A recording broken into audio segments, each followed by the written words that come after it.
Сәлеметсіздер ме, құрметті оқушылар.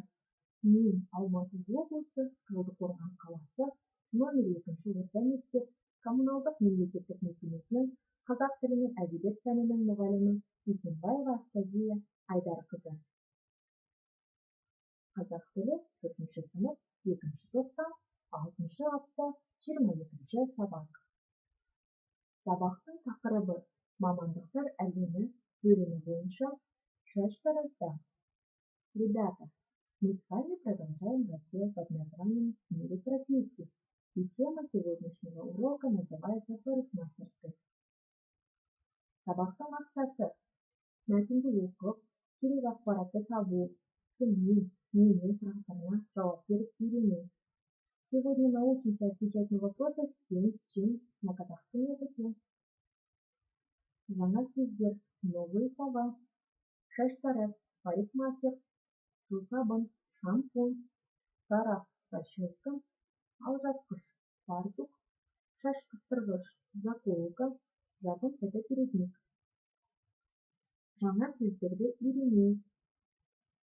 Шаштараз, тарақ, сусабын, жабын, шаш қыстырғыш, алжапқыш. Жарайсыңдар, балалар. Вместе сақтайық. Грамматика. Как я ранее говорила, мы сегодня научимся отвечать на вопросы «книн», то есть с кем либо с чем. Чтобы ответить на вопросы «книн», нам нужно к существительным добавить окончание «нин» либо «кин» либо «кин».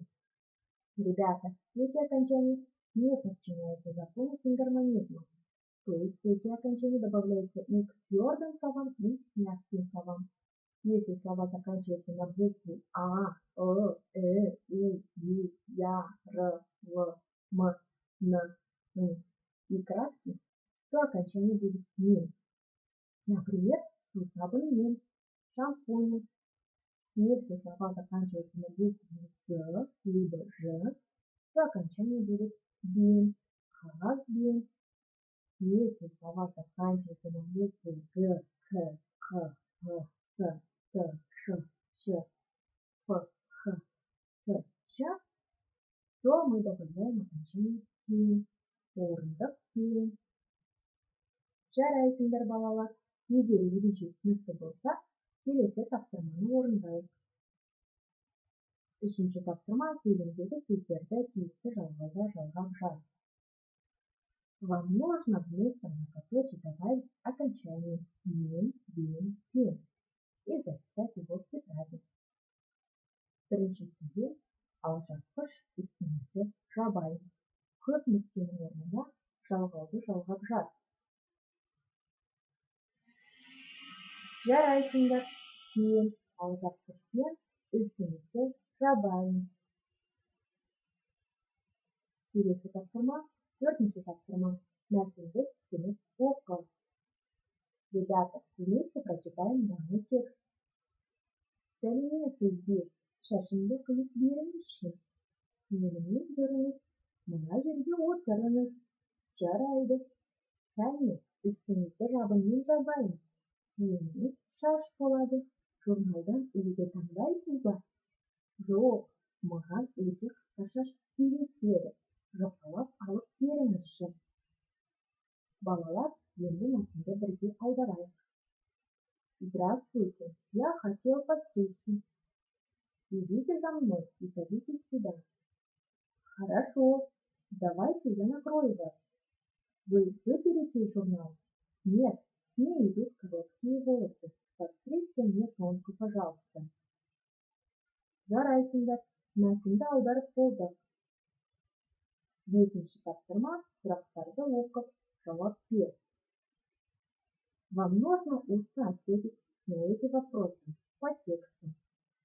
Бірінші сұрақ, Ерғазы кіммен сөйлесті? С кем разговаривал Ерғазы? Екінші сұрақ, Ерғазының үстін немен жапты? Чем накрыли Ерғазы? Үшінші сұрақ, Ерғазының шашы немен алынды?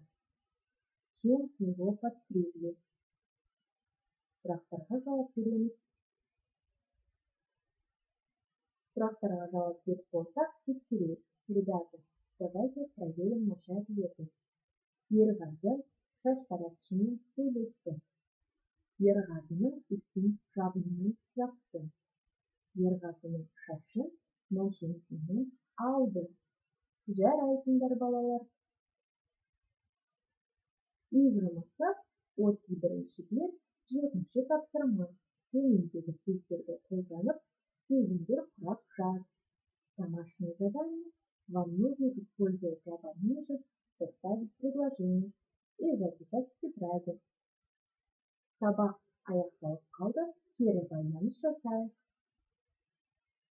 Егер де бүгінгі сабақ маған өте ұнады, тақырыпты толық түсіндім десеңіз, бірінші суретті.